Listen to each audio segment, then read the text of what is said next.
Bismillahirrahmanirrahim.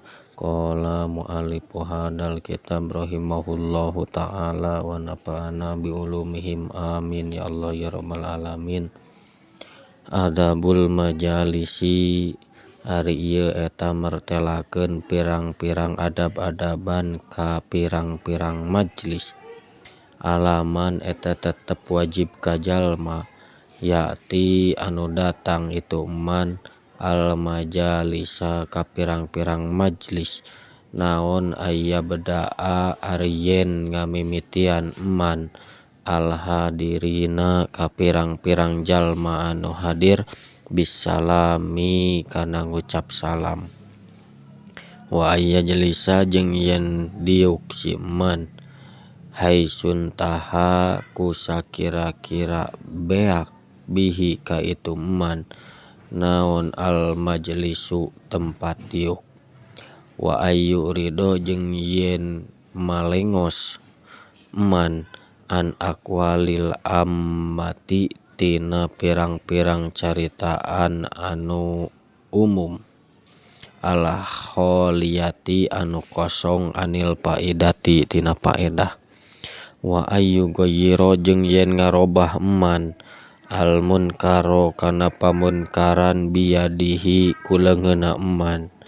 Fa illam yastati maka lamun henteu kaduga itu man pabilisanihi maka kulisanna itu man. Fa illam yastati tuluy henteu kaduga itu man pabiqolbihi maka ku hatena itu man. Wal yakum jeung kaluar itu man minal majlisi tina majlis illam tad'u lamun henteu ngagero ila maqami kana tempat bihi ka itu man naon daruratun kamadaratan. Wa alla yahtakiro jeung yen teu ngahina man ahadan ka hiji jalma min julasa ihi ti pirang-pirang ahli majlisna itu man.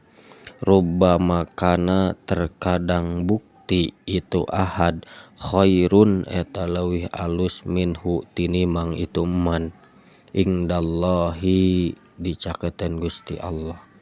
Wa alla yu'adzima jeung yen ulah ngagungkeun man ahadan ka hiji jalma lima lihi karna hartana itu man.